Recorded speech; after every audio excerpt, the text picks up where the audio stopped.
ព្រះធម្មវិជាជួនកក្កដាព្រះវិន័យថោកនខេត្តតាកែវនិងជានាយកសាលាពុទ្ធិកប្រាសាទនាងខ្មៅបានលាចាកសិក្ខាបទនៅថ្ងៃនេះខេត្តតាកែវនៅព្រឹកថ្ងៃទី15 ខែមីនាឆ្នាំ2025នេះតាមរយៈវីដេអូក្នុងเพจព្រះធម្មវិជាជួនកក្កដាបានឲ្យដឹងថាព្រះធម្មវិជាជួនកក្កដាព្រះវិន័យថោកនខេត្តតាកែវនិងជានាយកសាលាពុទ្ធិកនាងខ្មៅបានលាចាកសិក្ខាបទក្រោយព្រះធម្មវិជាជួនកក្កដាបានសាងភ្នោះជាសង្ឃក្នុងវ័យ13ឆ្នាំរហូតមកដល់ពេលនេះគឺមានរយៈពេល27ឆ្នាំហើយសូមស្ដាប់វីដេអូរបស់ព្រះធម្មវិជាជួនកក្កដាទាំងស្រុងទូលព្រះបង្គំខ្ញុំព្រះករុណាសូមក្រាបថ្វាយបង្គំសម្ដេចជាអង្គម្ចាស់គ្រប់ព្រះអង្គដោយសេចក្តីគោរពនិងដោយសេចក្តីកោតក្រែងខ្ពង់ខ្ពស់សូមក្រាបថ្វាយបង្គំចំពោះព្រះមន្ត្រីសង្ឃព្រះរាជាគណៈព្រះថេរានុថេរៈគ្រប់ព្រះអង្គដោយសេចក្តីគោរពនិងដោយសេចក្តីកោតក្រែង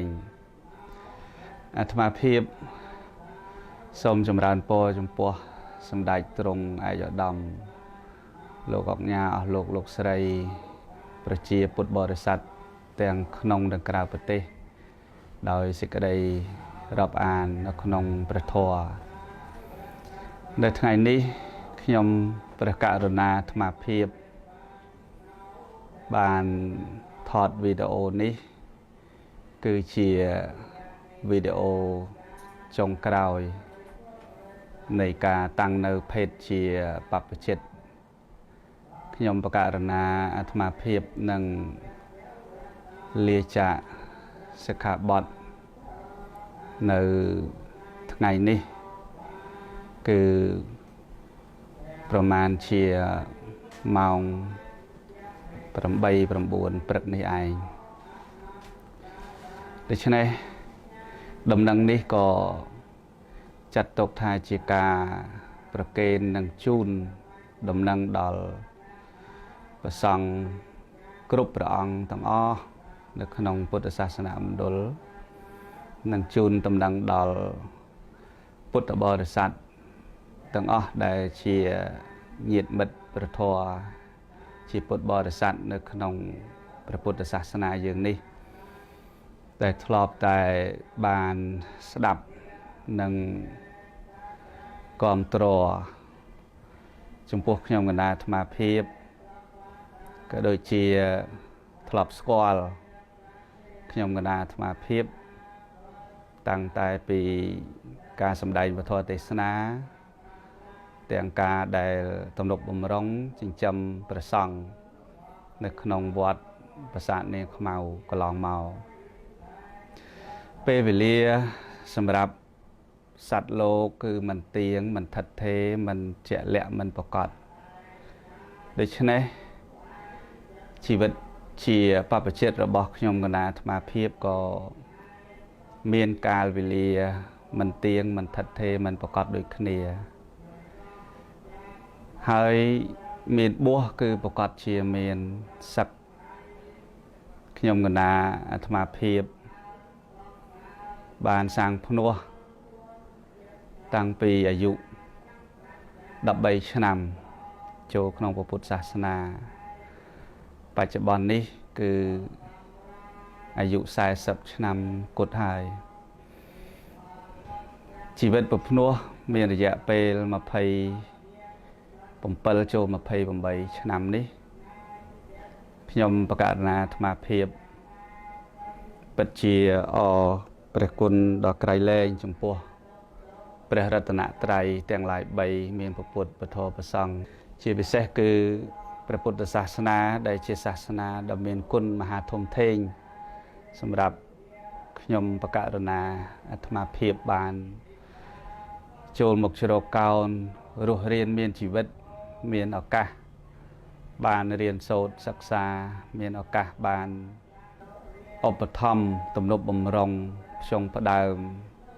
ចំពោះព្រះសង្ឃនៅក្នុងពុទ្ធសាសនាមណ្ឌលជាពិសេសគឺនៅក្នុងវត្តប្រាសាទនាងខ្មៅនេះអស់រយៈពេល13ឆ្នាំកន្លងទៅនេះហើយអ្វីដែលខ្ញុំកណាអាត្មាភាព បានកំណត់ពេលវេលាដើម្បីលាចាកសិក្ខាបទគឺមិនមែនជាការតក់កុហលពេកទេហើយក៏មិនមែនជាការប្រញាប់ពេកដែរក៏ប៉ុន្តែខ្ញុំកណាអាត្មាភាពព្យាយាមមិនប្រកេននឹងជូនដំណឹងជាមុនព្រោះដឹងថាញោមញាតិទាំងអស់គាំទ្រស្រឡាញ់ចូលចិត្តហើយនឹងជ្រះថ្លាជាច្រើនទាំងក្នុងនិងក្រៅប្រទេសដូច្នេះនៅពេលដែលលាចាកសិក្ខាបទគឺនឹងជូនដំណឹងតែម្ដងនៅពេលដែលញោមបានទស្សនាបានឃើញវីដេអូនេះមានន័យថាខ្ញុំកណាអាត្មាភាពនឹងទៅជាក្រហមនៅពេលដ៏ខ្លីខាងមុខនេះហើយក៏សូមអព្យាស្រ័យអភ័យអត់ទោសចំពោះសម្ដេចជាអង្គម្ចាស់គ្រប់ព្រះអង្គបកណាជាម្ចាស់គ្រប់ព្រះអង្គទាំងអស់និងពុទ្ធបរិស័ទទាំងក្នុងនិងក្រៅប្រទេស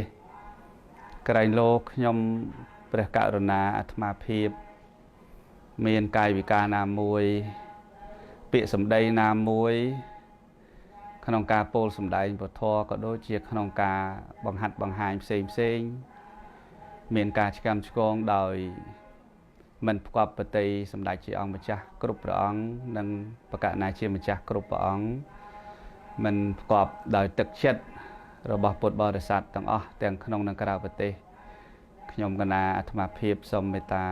អព្យាស្រ័យអភ័យទោសដោយក្តីអនុគ្រោះដោយមិនមានចេតនាណាដើម្បីធ្វើឲ្យមានការប៉ះពាល់ដល់ការស្ដាប់របស់ញាតិញោមនៅពាក្យសម្ដីមិនល្អនឹងការពោលសម្ដែងធម៌នោះទេហើយអ្វីដែលខ្ញុំកណាអាត្មាភាពបានសម្រេចចិត្តនេះគឺជាការសម្រេចចិត្តមួយចំពោះខ្លួនខ្ញុំកណាអាត្មាភាពផ្ទាល់តែម្ដងគឺអស់បុណ្យជាប្រសង់តែម្ដងគឺសម្រេចចិត្តចាក់ចេញ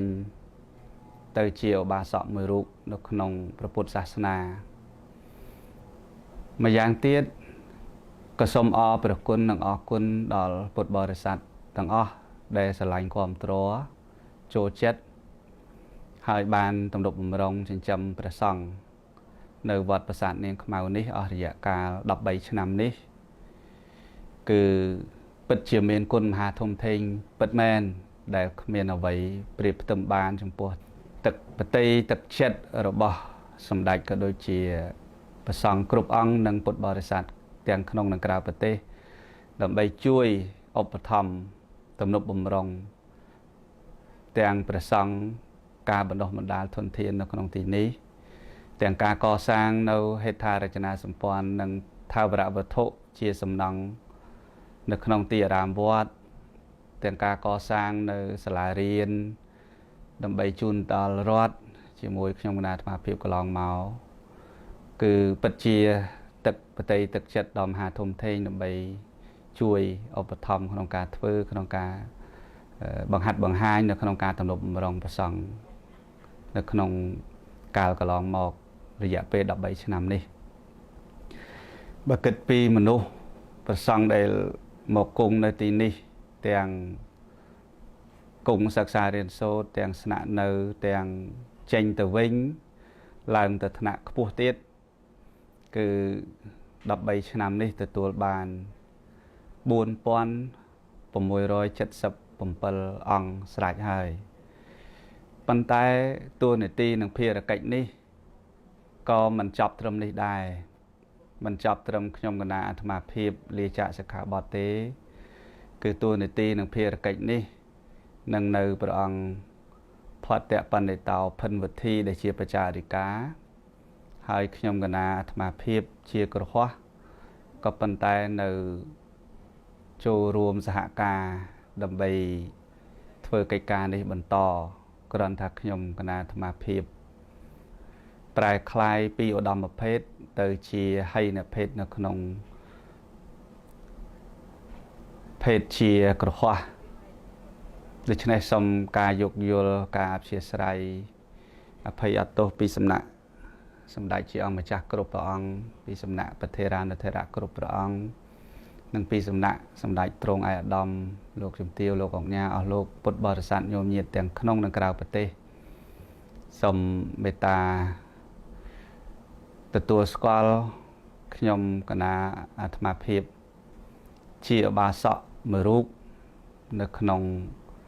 ព្រះពុទ្ធសាសនាហើយសូមការទទួលរាប់អានដោយក្តីអនុគ្រោះអំពីខ្ញុំគណៈអាត្មាភាពផងអញ្ចឹងនៅក្នុងពេលដ៏ខ្លីខាងមុខនេះខ្ញុំគណៈអាត្មាភាពនឹងជាឧបាសកលែងទ្រទ្រង់នៅសម្ពុទ្ធត្រៃជីវរតទៅទៀតហើយញាតិញោមអាចមិនជ្រះថ្លាជាមួយខ្ញុំគណៈអាត្មាភាពដូចជាប្រសង់មិនអើពើមិនខ្វល់បានប៉ុន្តែសូមញាតិញោមកុំលះបង់នៅប្រសង់និងកូនសិស្ស